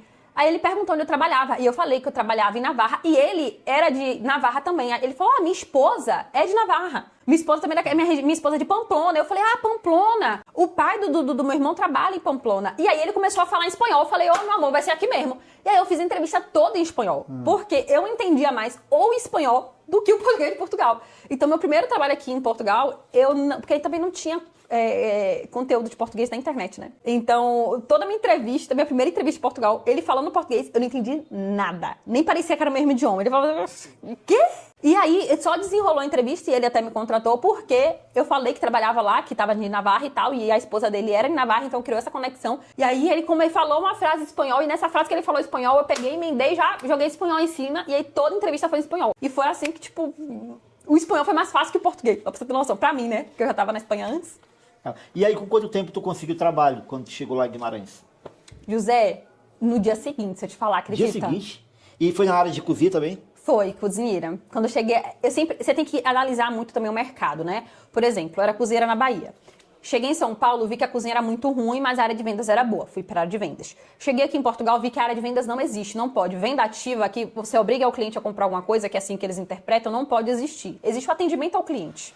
A venda, como a gente conhece no Brasil, aquela venda voraz, não pode existir. Então eu vi que esse mercado era um mercado muito cru, que não dava para eu viver e me fazer naquilo. Mas a área de gastronomia era muito boa. Era uma profissão de alta demanda. Então eu voltei para minha profissão raiz que eu exercia na Bahia, que era a gastronomia. Eu cheguei aqui, eu comecei a enviar currículos no mesmo dia, recebi mais de 10 ligações no mesmo dia. Eu nem tinha NIF ainda, eu tava tentando saber o que é NIF? O que é isso? Tipo, eu nem sabia, não tinha vida nenhum falando. Eu falava NIF, ela falava que era NIS, eu confundi uma coisa com a outra. Enfim, e eu mandei currículo, e aí eu atendi o telefone e tal, aí marcando entrevista, aí eu, meu Deus, aí eu, pode vir aqui amanhã? Aí eu, foi nesse restaurante que eu fui, né? Ele falou, pode vir hoje? Eu falei, hoje? Não, senhor, não posso ir hoje. Ele, amanhã então. Aí eu, tipo, toda sem jeito de falar amanhã também não, mas eu fui, né? Porque, tipo, eu não tinha documento ainda. Aí eu fui, desenrolei com ele espanhol, aí ele, tá bom, você começa amanhã. Aí eu falei pra ele, não, seu Pedro, não dá, não. Eu não tenho documento ainda, não posso começar a trabalhar, eu preciso primeiro fazer meu documento. Ele, não, você começa aqui a trabalhar e vai fazendo seus documentos quando você tá trabalhando. Ah, eu não posso porque eu preciso ir para o órgão público e o órgão público funciona no horário de funcionamento do trabalho. Eu sempre tive esse discernimento, José. Eu saí da Espanha porque eu não podia me legalizar. Então, meu foco em Portugal era me legalizar. Eu percebi no primeiro dia que trabalho tinha muito. Eu mandei 10 currículos e recebi 10 ligações. Ou seja, 100% de aproveitamento de 100. Então, eu vi, naquele momento, você tem que também ter essa esperteza. Que não é a vida que vai te dizer, você que tem que ter esse estalo na sua cabeça. E quando eu fiz a entrevista, eu falei assim, não. Minha prioridade são os meus documentos. Eu vou fazer os meus documentos e aí eu começo a trabalhar. Aí eu fui trabalhar uma semana depois, contra a vontade dele, porque por ele era pra começar no mesmo dia. Fui contra a vontade dele, uma semana depois, trabalhar nesse lugar, quando eu já tinha todos os documentos feitos e tal. E na época, pra você emitir o NIS, precisava de contrato de trabalho. Então, quem fez o meu NIS foi o meu patrão, né? Que eu comecei a trabalhar uma semana depois. Mas, tipo, eu trabalhei uma semana depois porque eu tive que segurar pra fazer os meus documentos necessários. Certo. E deixa eu abrir um parêntese aqui, pra gente falar um pouquinho de trabalho. Naquele tempo era mais fácil o trabalho, né? Tinha poucos imigrantes, Sim. Não tinha tanta concorrência quanto hoje. Hoje em dia a gente vê aí que tem uma imigração mais elevada, muita gente, muito imigrante, não só brasileiro, mas de vários lugares aí. Como é que está, no teu ponto de vista hoje, a oferta de emprego em Portugal? Ainda há demanda? Ainda Portugal precisa de mão de obra? Ou não venha, fique por aí mesmo? Olha, José, hoje a minha percepção é que o mercado de trabalho de Portugal ainda está bem parecido com de 5 anos atrás. O que mudou, na minha percepção, é os imigrantes que estão chegando. Na minha época, eu acho que por ter pouca informação disponível, a gente aproveitava cada respirar, cada oportunidade, cada coisa que aparecia. Então a gente, tipo, tem trabalho aqui para fazer limpeza, quero. A gente era assim, entendeu? Quero. Depois a gente parece fazer melhor, depois a gente vai pra nossa área, a gente tinha isso. Então a gente ia se virando. Hoje, até um ponto, se fala assim, mas é mentira, é seu achismo. Não é meu achismo, porque vamos lá, pontos. Informações que foram postadas ainda esse ano, que foram noticiadas ainda esse ano. O Sindicato da Construção Civil emitiu alerta vermelho esse ano de 2025, pedindo medida urgência do governo de Portugal, que caso não conseguisse mão de obra de trabalho em 2026, o sistema da construção civil em Portugal iria colapsar por falta de mão de obra. Porque precisaria hoje mais de 80 mil trabalhadores só na área da construção civil. Não é achismo da Mila Britoque. São notícias e informações. Se você dá pesquisar, dá um Google, você vai ver rapidamente isso. Então, o Sindicato de Portugal emitiu um alerta vermelho porque um sistema da construção civil todo ia colapsar. Um sistema inteiro. Você tem noção do que é isso? Todo um sistema de construção civil colapsar porque não tem um pedreiro pra bater um cimento e subir um bloco? Então, tipo, e não é trabalhador. Eles não estão querendo... Também precisam de médicos, engenheiros, enfermeiros, mas eles precisam também do chão de fábrica, que é como eles chamam aqui, né? Do chão de fábrica. O pedreiro, o eletricista, o pintor, o ajudante de pintor, o ajudante de pedreiro, o cozinheiro. Braga também entrou em alerta amarelo agora em 2025 e com muita probabilidade de entrar em alerta vermelho em 2026, desculpa, porque falta mais de 40 mil trabalhadores na área de restauração, hotelaria e turismo. E todos os profissionais, não é tipo um profissional específico, são todos os profissionais de limpeza, a cozinha, a empregado de mesa. E com tudo isso que eu tô falando, pra vocês verem que não é achismo, eles criaram uma nova modalidade de visto, que eles chamavam uma nova modalidade de visto. Lançaram agora terça-feira, vou lançar um vídeo no meu canal segunda, falando sobre essa nova modalidade de visto, que é um visto de urgência, que é Via Verde Imigração, se não me falha a memória o nome. Via Verde Imigração, que é um visto em caráter de urgência que ele tem que sair no máximo 20 dias. Então, como é que não falta mão de obra se os sindicatos falam que todo um sistema vai colapsar e o governo se mobiliza para criar uma lei, um visto do dia para a noite que precisa ser aprovado esse visto em 20 dias. 20 dias, não é 90, não é 20 dias no máximo. Ou seja, pode sair em 3, em 5, em 10 ou em 20, que é no máximo. Então não é achismo meu. Por mais que a população comum... Porque eu fui essa Camila que tava do outro lado e não tinha noção nenhuma de social e política. Eu fui essa Camila. E tá tudo bem. Só que a gente também precisa ter consciência da nossa ignorância intelectual e conhecimentos gerais. E é muito fácil a pessoa falar assim, porque não tem trabalho. Porque eu acho, no meu ver, não tem. Porque eu tô um mês aqui procurando e não tem. Será que não tem mesmo? Será que você tá procurando mesmo? Porque já teve gente, José, que chegou assim pra mim e falou assim, Mila, eu só tenho 300 euros na mão. Pelo amor de Deus, me consegue um trabalho. Eu sou sua seguidora, não sei o que. Eu falei assim... Pô, beleza, eu conheço o dono da fábrica tal, que eles fazem pão de ló, agora tá entrando na Páscoa, tá precisando de operador fabril lá pra embalagem dos pão de ló. Aí a pessoa fala, embalagem? Produção é aquilo que fica em pé? Você faz caixa, você dobra as caixas, põe um pão de ló, fecha a caixa, lacra a caixa e passa uma linha de produção, né?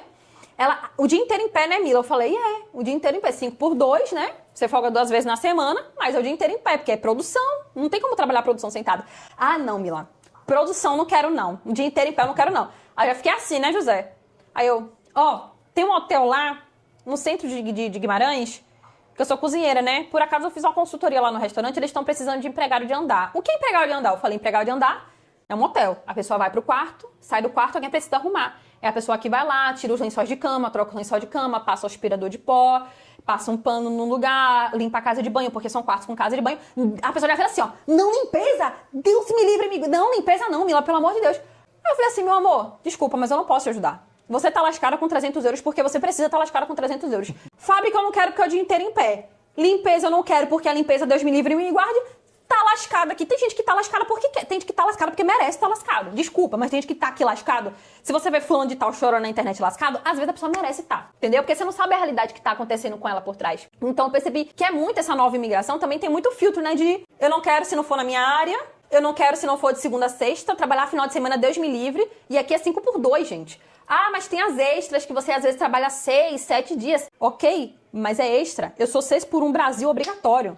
Eu entrei aqui pra Portugal 6 por 1 com esses 6 pago. Pô, tô no lucro, cara. Eu era 6 por 1 no Brasil, cheguei em Portugal 6 por 1 com sexto pago, sendo extra, pô, na minha visão, eu tô no lucro, né? Então, tipo, tem muito essa vertente. Trabalho, José, só pra resumir que eu falei demais. Trabalho, dados, não sou eu que tô falando, é meu achismo, dados mostram que tem muito trabalho aqui em áreas específicas. Tem muita mão de obra faltante. Só que não é para todo tipo de gente, porque não é toda pessoa que quer entrar nessa área, sabe? Que quer entrar na área de solda, que quer entrar na área de pintura, que quer entrar enfim, nessas áreas que precisam da mão de obra. Eu também concordo com o que a Mila falou aí. Trabalho tem bastante. E eu até falei no vídeo que a Mila gravou comigo aí, que quando eu cheguei, perguntaram se eu sabia assar sardinha. Eu, sei! Vamos lá, é agora, cadê a sardinha? Deixava tudo crua, mas eu fui assar. Gente, então, se você assistir esse vídeo, tá ótimo. Vão lá no canal da Mila, que vai estar lá. Mas, enfim, é isso, a gente tem que estar preparado para agarrar a oportunidade, né? E, às vezes, a Kézia, que estava aqui sábado passado, ela me ensinou uma palavrinha que eu achei legal, uma frase aí. a pessoa tem que estar preparada para o regresso laboral. Exatamente. Muitas vezes a pessoa vai ter que dar aquele passinho para trás aqui em Portugal. E é isso, quem quer, vai atrás, né? Faz acontecer. Inclusive, gente, uma das questões que, tipo, o José era meu seguidor. Tem um monte de gente que é meu seguidor e eu nem vejo a cara, tá? Aí, tipo, mas por quê? O José que você criou laços. Porque o José você se conectou. Primeiro, o José não me deu nem chance de não me conectar. Toda live, quando eu já tava no Brasil, o José tava lá firme e forte nas lives, comentando. Não, brincadeira, José. E segundo, José palpa toda a obra. É que nem ele falou, cara, tipo, você já assou sardinha na vida, José? Não, mas é trabalho, é honesto, paga minhas contas. Tô aqui disposto a aprender, vou aprender essa sardinha, não sei nem pra onde vai, né? Mas traz a sardinha aqui, vai sair a primeira crua, deve ter ouvido desaforo pra caramba. Quando chegava a sardinha crua, o cliente deve ter te xingado e tudo que é nome. Esperou meia hora, a sardinha ainda chegou crua. Mas é isso, a gente vai evoluindo. Depois a gente vai pra fábrica, depois a gente vai na nossa área. São escadas que precisam acontecer. Primeiro começa e depois melhora, né? Exatamente. Por falar em o povo hoje não quer nem começar, José. Né? E por falar em começar, Mila, aí você chegou em Portugal, começou a trabalhar legal, tava tudo dando certo. E você começou a dar as caras ali na internet, né? Começou a aparecer. Ainda, a gente vai falar daqui a pouquinho do canal da Mila, mas a nossa produção buscou. Ai, produção, tá demais hoje, hein? E ela viu que você tinha um certo talento para dublagem.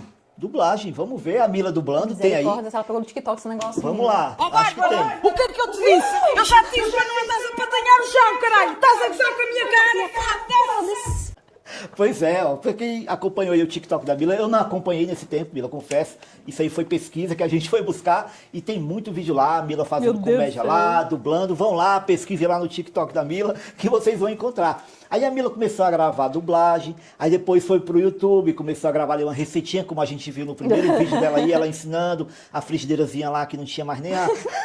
Não tinha nem o fundo, mas não tinha aderente. E o legal, gente, é que esses vídeos permanecem lá, né? Gente. E eu tenho até um short que eu fiz no meu canal uma vez, eu fui fazer café, o primeiro café que eu fazia em Portugal, aí eu mostrando no stories, todo feliz, eu com a leiteira, com a água, botei no fogão para esquentar, e demorou tempo, aí depois eu mostrei, aí o pessoal, compra uma jarra elétrica, aí foi que uma jarra elétrica, já eu fui no mercado, na loja tão barato, 12 euros, eu olhei, e eu esquentando ainda na leiteira. Na panela ainda, né? Bem na época que fazia os primatas, quando fazia fogueira, esquentava. Pois é, coisas de iniciante, né? Mas aí a Mila foi lá, iniciou na internet, começou a aparecer e começou a dar os primeiros frutos no canal. Tem outro videozinho que eu quero mostrar e é um motivo pelo qual a Mila deu tanto resultado na internet. A gente vai ver agora a próxima fase, o estilo de vídeo que ela começou a criar. É o vídeo dicas. A produção vai colocar aí. 400 euros por 300 euros aqui em Portugal. E como eu fiz isso, eu vou te mostrar agora. Sabia que aqui em Portugal é proibido a vinda de dipirona? Então se você mora no Brasil e tá acostumado a usar dipirona pra tudo, porque eu sei que a gente usa dipirona pra tudo, aqui em Portugal isso não vai acontecer. Veja aplicativos que você precisa conhecer e ter no seu celular, caso você queira morar aqui em Portugal. Primeiro aplicativo. E hoje eu vou te ensinar como calibrar o pneu do seu carro aqui em Portugal, porque caso você não saiba, é completamente diferente a forma de encher o pneu aqui em Portugal da forma de encher o pneu no Brasil. Eu vou precisar enviar uns documentos meus via correio para o CEF e vou aproveitar essa oportunidade e vou te ensinar como você utilizar esse serviço. Hoje eu vou te ensinar como comprar tênis de grandes marcas por metade do preço. Tênis de grandes marcas como Adidas, Nike, Fila, a partir de 20 euros. Então vem. É isso aí. Então, nesse pequeno compilado, Mila, a gente viu ali dicas de moda, de roupa, como comprar eletrodomésticos barato, medicamento, carro, como encher o pneu do carro, dia a dia, documentação. Então, a Mila foi bem na dor mesmo do imigrante, porque quando a gente vem para Portugal, a gente quer saber disso. Como vai no cartório, o que é um notário, o que é isso, eu vou ter que abastecer meu carro em Portugal? Pois é. Então, aqui isso explica o sucesso da Mila, né? Tu foi bem aonde mesmo o imigrante precisava. E como é que foi que você chegou nessa conclusão de gravar esse tipo de vídeo que até então tinham poucos na internet, né? Então, os primeiros vídeos que eu fiz, como você viu lá no meu canal do YouTube, eram vídeos... Porque eu era cozinheira, então, tipo, eram receitas rápidas pra você fazer em casa e que eram um pouco mais elaboradas, tipo uma carbonara. Em vez de você fazer um macarrão no alho e óleo, tu come uma carbonara e gasta ao mesmo tempo. Enfim, eu comecei na minha profissão, né? Só que eu tava aqui em Portugal vivendo e eu comecei a passar muita dificuldade, José. Primeiro porque a comunidade brasileira é uma comunidade extremamente desunida. Eu acho isso ridículo da parte da nossa comunidade. Hoje eu acabo achando menos do que há 5 anos atrás, por exemplo, comparando. Mas era uma comunidade onde as pessoas passavam informações erradas propositalmente. Então me ferrava muito, porque Os brasileiros que eu conhecia que falavam que eram amigos, que queriam o meu bem, me passavam informações erradas propositalmente para me ver me ferrando no país. E os portugueses, o português, gente, é um povo extremamente receptivo. Eu não tenho o que falar do português, tá? Não tenho o que falar. Tem um ou outro, mas tipo, dedo. De 100 bons, um ruim. Então, tipo, não tem como botar ele, generalizar esse um ruim.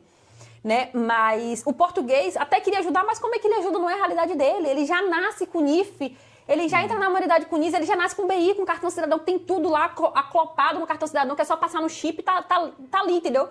Então, tipo, ele não tem como me ajudar a como fazer meus documentos, porque ele não sabe, não é a realidade dele.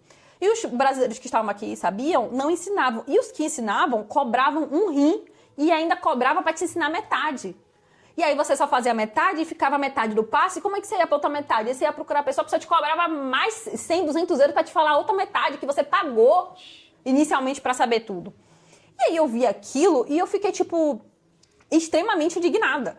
Eu abri o meu canal, eu comecei a fazer uns vídeos no TikTok. Eu estourei primeiramente no TikTok, né? Eu comecei dublando áudios em português de Portugal. Porque eu gostava muito, porque eu convivia com portugueses, eu não tinha contato com muitos brasileiros, porque não existiam muitos brasileiros, em Guimarães não tinha. O contato com os brasileiros que eu tinha era de Braga, porque a comunidade de Braga, aí sim era uma comunidade brasileira muito grande, mas em Guimarães não tinha.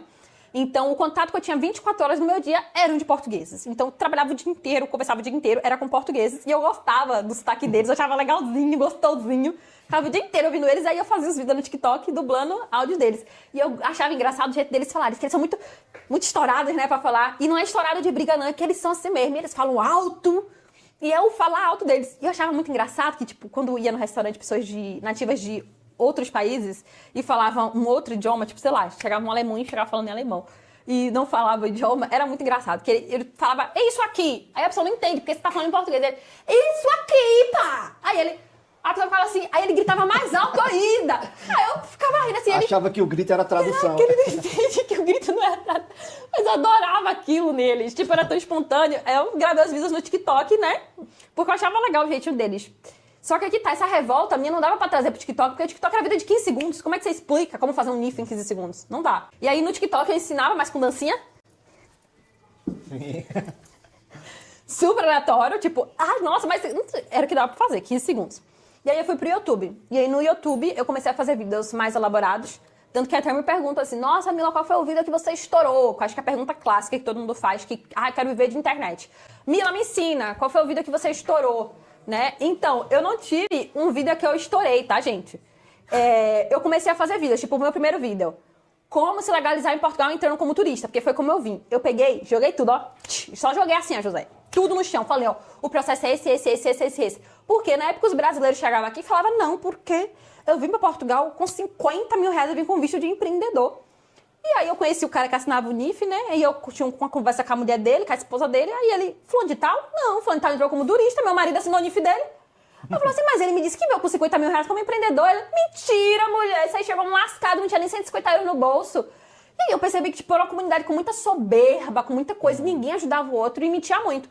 Aí eu falei, quer saber de uma? Eu vou jogar a titica de galinha no ventilador. Eu não tenho vida aqui falando de como é, pois eu vou jogar essa titica de galinha no ventilador e seja o que Deus quiser, não tô fazendo nada de errado. Isso aqui existe na lei pra gente fazer, eu fiz, vou falar pro povo o que foi que eu fiz. Pronto, fiz esse primeiro vídeo. Estourou? Não. Hoje ele é estourado, mas na época não estourou. Fiz esse primeiro vídeo, como se legalizar em Portugal entrando como turista.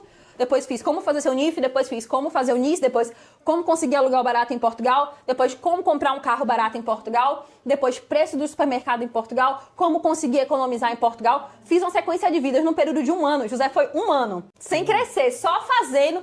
E eu não queria fama, eu não queria crescer, eu não queria nada, eu só queria ajudar. Se uma pessoa assistisse e ajudasse aquela pessoa, eu tava feliz. Então eu fiz só por fazer, só pra ajudar. Eu gravava sentada no chão da casa, você mostrou aí, né? Mas vamos lá, a Mila comprou um carro, né? Um Peugeot 206 prata. Foi.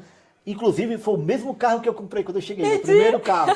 Ele não era amassadinho não, mas ele passou a ser depois. Depois, né? O meu também, José, o meu também. Pois é. Aí, Mila, tu começou a crescer, ensinar ali o povo. E hoje em dia, é inevitável. Onde eu vou, que o pessoal me conhece, e quando vê eu contigo, o pessoal, eu assisti muitos vídeos da Mila. E quando vê eu nos stories ali, postando alguma coisa contigo, aí, manda um abraço pra Mila, eu assisti muito vídeo da Mila, legal, não sei o quê, tô aqui por causa da Mila. E, inclusive, hoje, a gente tem uma amiga nossa aqui no estúdio, a Endely, que ela veio para cá para Portugal e ela acompanhava, e eu vou convidar a Endely para vir aqui A princípio seria aí, mas a gente mudou os planos, entendeu? Eu acho melhor tu vir aqui mesmo, porque essa câmera aqui é melhor. A Nelly é Enely, é? A Enely é Gente, ela. a prefeita de Santo Tício é Enely. É, a prefeita de Santo Tício. Ó, Quer sentar aqui, pega o seu Nelly? banquinho, Vem, meu não, amor, que é eu vou vocês pegar, duas. Eu vou pegar ali uma Vamos bolinha lá. de queijo e vou me retirar.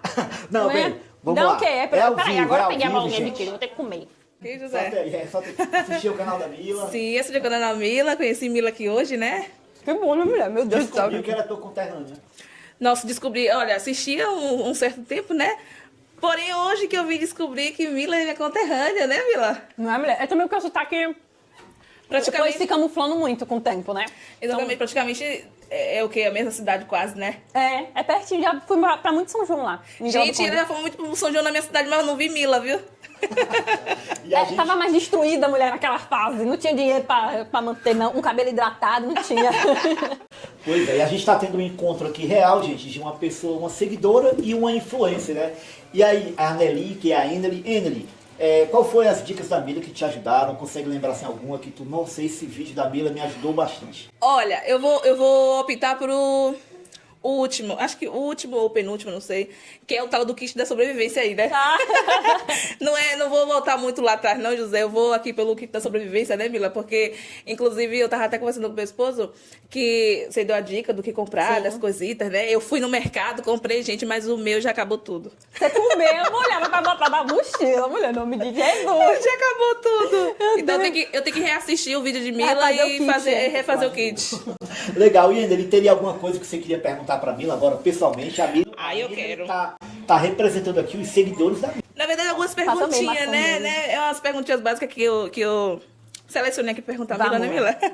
Mila, eu quero saber qual é o seu maior medo? Cara, isso aí é... O meu maior medo é voltar a ser o que eu era antes. Meu maior medo hoje... Eu nunca falei pra ninguém, mas meu maior medo hoje é me ver da onde eu saí. Eu faço de tudo pra não ser o que eu era em Cosme de Farias. Tipo, é o meu maior medo hoje. Por isso que eu trabalho, eu luto, eu que nem uma cachorra louca com camelo no deserto. Mas eu falo, voltar a ser como antes, não. Me recuso.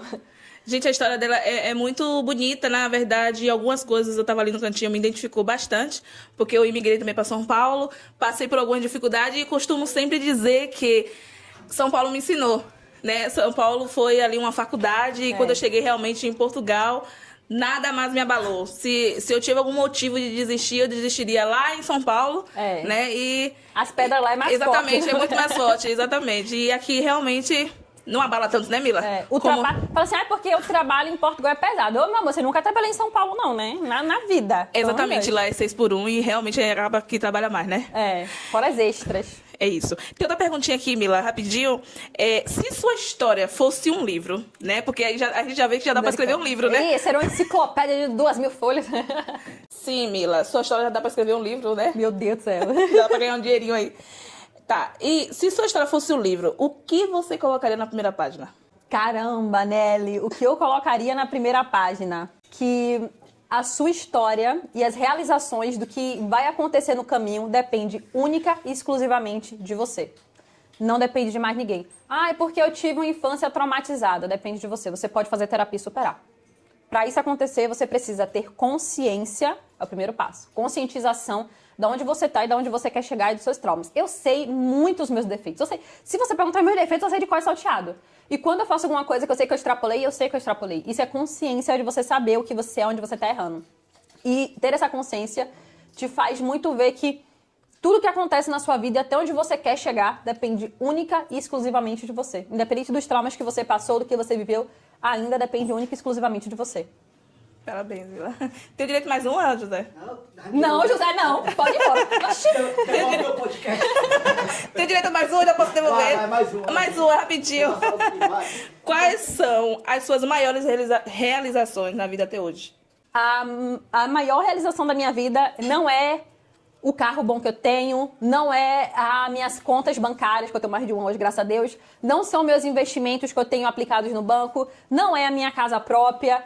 A maior realização de vida hoje, porque tudo isso pode ser tirado numa colapso. Se um sistema econômico entrar em colapso, pode ser tirado. Tudo isso pode ser tirado, tá? A gente pensa que não, mas na era Collor, todo o dinheiro da conta poupança foi confiscado. Então, basta um colapso político que todos os direitos e tudo que você tem na conta pode ser zerado. É um ponto que é uma realidade que a gente pode viver. Não pode, é longe de acontecer, mas pode acontecer. Então, tudo isso pode ser tirado. E minha maior vitória hoje, Nelly, para ser bem sincera contigo, é ver tudo que eu passei, ver que todas as oportunidades de me vender apareceram na minha frente e todas elas eu recusei. E recusei sem sacrifício. Eu recusei sem pensar, nossa, mas se eu tivesse ido? Nunca passou pela minha cabeça se eu tivesse ido.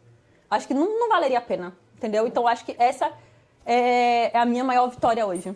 Parabéns, Mila. Muito obrigada por Ai, responder as perguntas. Pega uma bolinha de queijo, leva um potinho pra você. Vou levar. José, muito obrigada por emprestar seu trono, viu, gente? Obrigado, Eneli, Posso prefeita abrir de mais? Santo Tiço. Legal. Mas, ó, gente, tem mais uma seguidora mirim da Mila, que vai fazer uma pergunta pra ela. Vem aqui, Elisa. Eita, Elisa! A Elisa senta aqui junto comigo, vai. Gente, eu recebi uma caixinha da Elisa. Produção, pega a caixinha da Elisa aí na minha bolsa pra mostrar. Produção, tá enchendo a cara de vinho, produção. Você veio trabalhar, encheu o rabo de vinho, produção. Não, tá na parte grande, tá na parte grande.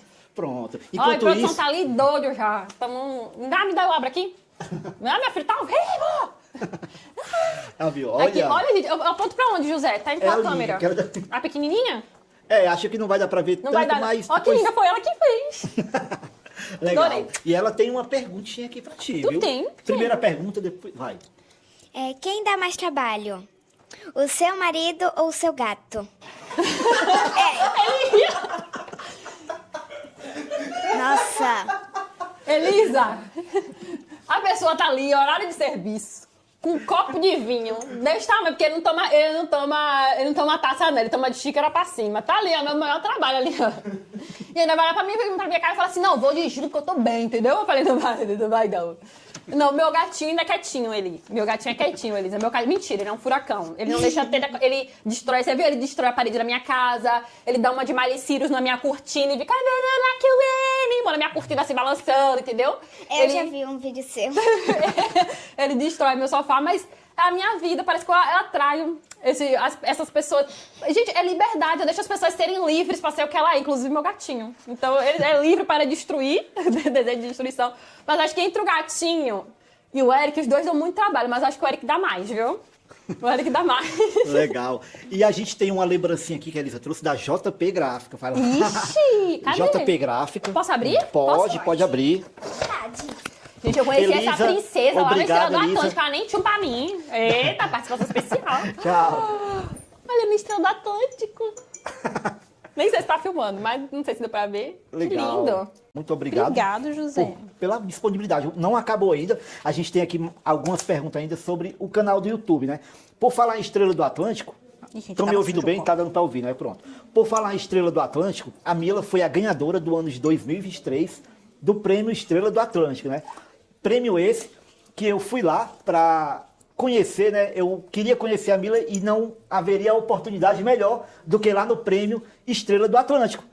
Foi lá que eu aproveitei a oportunidade de gravar o primeiro Stories com a Mila. Foi. E olha só como ela me recebeu. Tem um vídeo aí, primeiro encontro que eu Eu ia tive com falar a desse vídeo Mila. eu salvo, José. É, Eu tenho. vai passar. O José tem todas as lives lá no mensagem. Estamos aqui na noite de gala, Estrela do Atlântico com a Mila Futuro. Uma das responsáveis por influenciar de Portugal. Não, e o José é incrível. Se você não sabe o José, não dá mais chat direto lá no canal do YouTube. Então, Hoje estamos aqui, é um prazer. Gente, a pessoa é maravilhosa. Eu torço por ela. obrigado. Obrigado por você. E a Mila ganhou esse prêmio, né, merecidamente. O Prêmio Estrela do Atlântico foi muito bem votado, aí mais de 4 mil votos. E estava lá presencialmente, pude ver ali o que aconteceu, né? E foi muito bom aquele evento, foi o primeiro Estrela do Atlântico, foi emocionante. Muita gente legal que ganhou o prêmio ali. E Mila, fala um pouquinho da gente como foi ganhar aquele prêmio, o que você sentiu ali naquele momento. Olha, eu vou ser bem sincera, desculpa. Quando eu participei do Prêmio de Estrela do Atlântico, todo mundo falava, você vai ganhar. Até o povo da própria categoria, né? Falava, porque eu não tenho chance, você vai ganhar. Eu falava, não, gente, pelo amor de Deus, que é isso? Eu não vou ganhar, não. Porque, sendo sincera, José, eu não acreditava que eu ia ganhar. Porque o Estrela do Atlântico é por voto. Então, literalmente, é um prêmio de meritocracia, que existem outros prêmios que você compra, né? Você pega, dá 300 euros, a pessoa fala, o ganhador é não sei quem, no prêmio não sei quem. E não tem votação, não tem concorrente, não tem nada. Você pagou para receber aquele prêmio. E o Estrela do Atlântico é por voto. Então, eu recebi esse convite do Igor, eu aceitei de todo o coração, porque eu gosto quando as coisas são verdadeiras e limpas, né? E claras. E o prêmio trazia isso, então realmente iria ganhar quem fosse merecedor. Eu não imaginei nem por um só segundo que eu ia ganhar. Quando chamou meu nome, eu olhei assim pra cara do Eric, que tava do meu lado. Eu falei assim, não é possível. E tanto que o meu discurso foi todo quebrado, porque, tipo, eu fiquei em êxtase, eu não sabia. E foi bem legal, porque teve uma quantidade legal de votos. Eu fiquei feliz porque eu vi como meus seguidores realmente também são pessoas maravilhosas, são pessoas ativas, que não são só apenas, tipo, ok, eles estão lá, estão consumindo conteúdo e tal, mas também são pessoas não só que eu só ajudo, mas também me ajudam do outro lado. Então, no final, a gente tem uma grande... O que eu queria fazer quando eu criei meus primeiros vídeos no YouTube, que é transformar a comunidade brasileira em uma comunidade unida, hoje eu vejo com meus seguidores que a gente é uma comunidade unida. Eu vejo isso nas lives, vai um ajudando o outro. Eu nem falo também só por questão de me ajudar, o Estrela do Atlântico foi ótimo, que eles foram lá, me ajudaram, voltaram. Fico eternamente grata e feliz por vocês. E eu tento melhorar cada dia mais meu conteúdo e fornecer informações ainda mais verídicas e fortes. Mas também eu vejo que eles se autoajudam. Então, é muito bom isso, que no final somos, querendo ou não, de alguma forma, conseguiu transformar em uma comunidade extremamente desunida, em uma comunidade junto, unida e forte. Legal. A gente tem um vídeo aí do prêmio. Coloquei só pra gente rever um pouquinho desse momento. O vencedor ou vencedora da categoria Notícias e Informação, com 29,25% dos votos. O coração tá batendo que nem lá no dia. Quem é? Mila Vitor! Ainda bem que ele não filmou logo de cara, que eu fiquei meia hora assim, ó. Deixa eu editar. Ainda bem que ele só filmou quando eu já tinha levantado. Que vai te orientar, tudo certo, sem embaraço. Com ela tu vira imigrante de aço. Mostra o caminho no cabalote. Tá com a info, tá com o passo. Com Mila tu vira imigrante de aço. No dia a dia ou no canal, o conteúdo é sem igual. Mostra tudo do jeito certo. Com Mila o futuro é direto. Mila Britoque. Mostra o caminho no cabalote. Tá com a info, tá com o passo. Com Mila tu vira imigrante de aço. Ui, que nervoso. Então, pra quem não me conhece, muito prazer, eu sou a Mila Britoque. Inclusive, é a introdução dos meus vídeos do YouTube. Eu cheguei aqui em Portugal dia 21 de junho de 2019 e eu não vou mentir pra vocês, a caminhada foi muito longa. Tudo que eu pensei que iria acontecer foi completamente diferente. Eu demorei um pouco mais de um ano para fazer meus documentos. Documentos que basicamente demorariam minutos. Pelo simples fato de confiar e acreditar que as maiores pessoas que iriam me ajudar, na verdade, foram as que mais me passavam informações erradas de forma involuntária. Mila Britoque. Mostra o caminho. Gostei da música, José. Por que você não gostou da música? Internet. Mas vamos lá. Pois é, Mila, prêmio Estrelas do Atlântico, merecidamente. E Desculpa te falar, esse Léo Silva, em nome de Jesus, no chat, eu bato o olho no chat, só dá esse Léo Silva aí falando, né? o Léo Silva tá ativo Adorei aí, o Léo legal, Silva. Léo. Eu bato Ia só ter pra Léo Silva só, gente. Beijo, Léo Silva. Legal, obrigado, gente. Por falar nisso, Mila, eu até esqueci, olha, de falar um pouquinho o nome dos pessoal que tá no chat, né? A Eu Graça, falo José, porque eu sou muito grata a eles, eu Isso não vou aí. esquecer nenhum deles. Exatamente. Ó, a Graça Cadê a Vasconcelos, Graça tá aí, o Léo Silva tá Olha, bastante. A Graça Vicerini mandou aí um apoio de $2, muito obrigado. Eita, Graça. Liga, Paula, Dávila, muita gente aí no chat, muito obrigado mesmo por acompanhar esse podcast. Agora, a gente vai fazer um momento aqui especial, Mila, um momento que a gente preparou com muito carinho para você.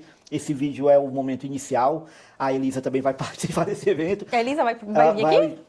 a gente sabe que você bateu uma meta muito importante há pouco tempo agora, que foi 400 mil inscritos do canal. É. Então, a caneca é a homenagem da JP Gráfica, agora a gente tem uma pequena homenagem Ixi, Maria, mulher de do J Deus, Podcast. gente. Posso levar tua filha pra casa? É uma homenagem do J Podcast, Meu viu? Junto com a JP Deus. Gráfica. A homenagem pode abrir. Me ajuda aqui, Elisa. Ajuda ali, Elisa. Eita, meu Deus, peraí. Pra não cair tudo no chão. É o que tem aqui dentro, você sabe? Eu sei, mas... Ah, fala, mulher. Oxe, que isso? A vida é uma Pode tirar a só. raiva. Vamos estragar com ela. Cadê? Pode Posso pegar no teu rasgar? colo? Posso? Pode. Tô fazendo assim pra todo o povo ver também. Eita, que lindo! Parabéns pelos 400 Obrigada, mil José. inscritos do canal, né, do YouTube. Não é uma placa do YouTube, mas é uma placa do Jota Podcast. Ah, que legal. Em homenagem a Milo Britoque, pela notável conquista de 400 Legal. mil inscritos no YouTube. E aí eu preparei um textinho, Mila, aqui, que eu tenho certeza que muitos seguidores da Mila vão se identificar com esse texto agora. Eu não decorei, mas eu vou ler aqui rapidinho. Olha, o ano era 2022. Como muitos sonhadores, eu sentei em frente ao computador, abri o YouTube e digitei como morar em Portugal. E foi aí que apareceu ela, Mila Britoque, com aquele jeito acolhedor, direto e cheio de esperança. Ela não só me explicou como vir para Portugal, mas ela mostrou que era possível crescer aqui, construir uma nova história e acreditar em um futuro melhor. Mas ela foi muito além disso. Mila mostrou que uma pessoa simples, com esforço e fé, pode sim crescer na vida, que não é preciso que não é preciso se conformar em morar o resto da vida num quarto alugado, nem passar décadas dentro de uma fábrica sem perspectiva. Ela ensinou com o próprio exemplo que é possível empreender, abrir caminhos novos e alcançar uma vida mais digna, mais livre e com propósito. Foi assistindo aos seus vídeos que nasceu em mim o desejo de compartilhar também a minha trajetória, a minha rotina em Portugal. Eu me inspirei na Mila para criar o meu canal. Isso não é segredo, eu já falei em vários vídeos. E para orientar, encorajar e devolver às pessoas a esperança que um dia ela transmitiu. E eu fui acompanhando dezenas de canais ao longo do meu planejamento. Era muito canal. Almoçava, jantava, assistindo o canal. Em alguns, eu via que a melhor forma, o que eles ensinavam era o voto de pobreza online. Viver na pobreza em Portugal, juntar lixo na Europa era algo muito atrativo. E eu via aquilo ali e não fazia sentido. Não era ainda aquilo, não acendeu na minha mente, não, tem que ter algo mais. Eu vou atravessar o oceano, tem que ter algo mais, né? Então, foi no canal da Mila que eu vi que eu não ia só viver de doação aqui em Portugal, que eu poderia trabalhar, me esforçar. Tudo estava difícil. Guerra naquele momento, altos preços, concorrência, muitos brasileiros. Portugal já não era mais como antes, era o que o pessoal falava. Mas aí, por força do acaso, algoritmo do YouTube ou simplesmente vontade de Deus, eu continuava a me deparar com os vídeos da Mila. E agora eu não via só informações que ela dava. Agora eu conseguia perceber o contraste entre o pessimismo de muitos e a vitória dela. Cada conquista da Mila parecia um reflexo, como se fosse uma imagem do que eu ainda veria acontecer comigo lá na frente. E com o tempo, esse reflexo começou a se tornar realidade. Cheguei em Portugal, comprei um carrinho Peugeot 206 antigo, prata, não era amassadinho, mas passou a ser com o tempo. Consegui um trabalho em restaurante, ajudante de tudo, sem saber de nada. Consegui o segundo emprego, fábrica, contrato, CEF, agendamento, residência, tudo como ela havia previsto. E chegou o grande dia de conhecer a Mila pessoalmente. No Prêmio Estrela do Atlântico, eu fui para prestigiá-la e imaginar que ali também era mais um reflexo. E um ano depois, eu estava lá Você novamente ganhou. com o meu Prêmio Estrela do Atlântico e a Mila também lá. E a mensagem de hoje é: qual o reflexo que você está vendo? Então, é isso, a homenagem do Jota Podcast. Ai, José, obrigada. Você me emocionou, cara, de verdade, porque eu nunca falei isso, mas é literalmente o que eu quero passar para as pessoas. Eu poderia vender pobreza pelo resto da minha vida. A pobreza vende tanto, gente, vocês não têm noção. A miséria vende tanto. E as pessoas pegam aquilo porque é a realidade que ela tem, só que você precisa saber que essa não é a sua realidade para sempre, não se você não quiser ela para você pelo resto da sua vida. Ela não vai ser, entendeu? Então você vai vir aqui, você vai trabalhar em fábrica, vai trabalhar de ajudante, é uma etapa, é um processo e tá tudo bem, mas você não precisa viver a vida toda de doação, você não precisa ficar catando lixo de europeu pra ter suas coisas, não.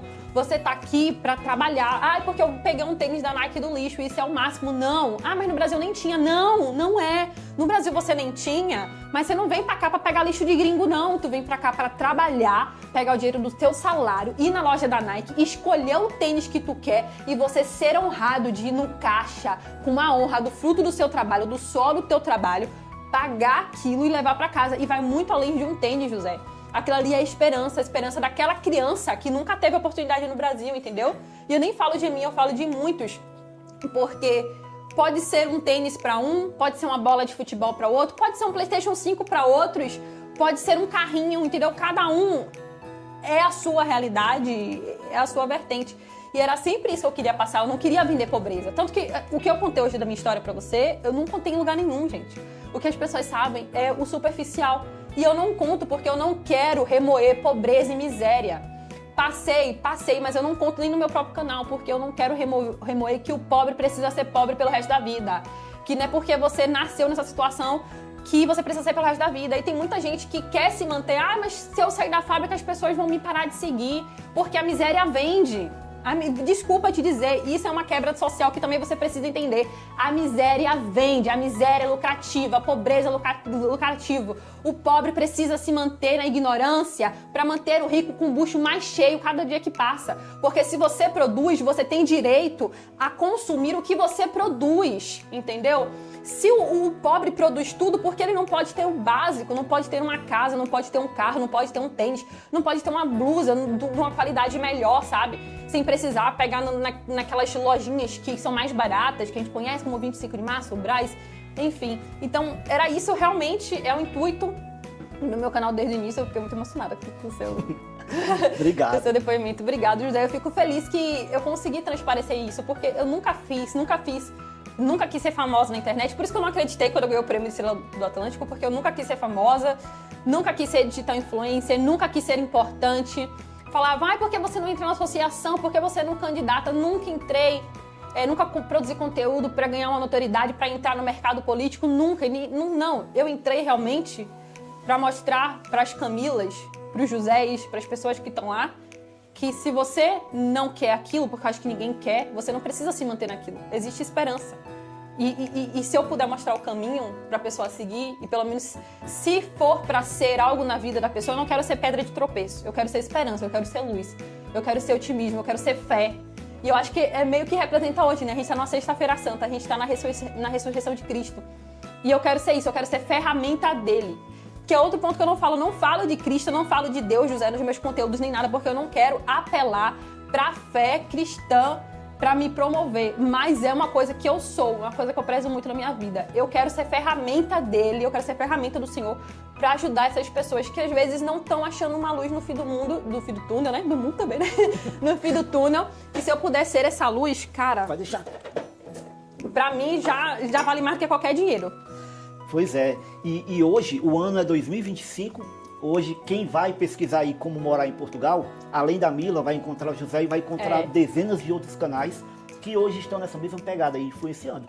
E eu espero que você tenha tirado ali um proveito de algum momento dessa live, que possa te fortalecer e que você possa estar aqui com a gente em breve em Portugal, que o teu planejamento seja um sucesso. Essas são as minhas palavras de encerramento. Mas enfim, muito obrigado a todos vocês que acompanharam aqui, acompanham o nosso conteúdo. E qualquer coisa, deixa aí nos comentários que a gente vai estar respondendo. Muito obrigado e até o próximo.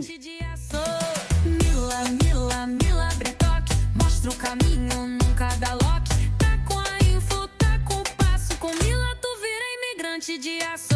No dia a dia ou no canal, o conteúdo é sem igual. Mostra tudo do jeito certo, com Mila o futuro é direto.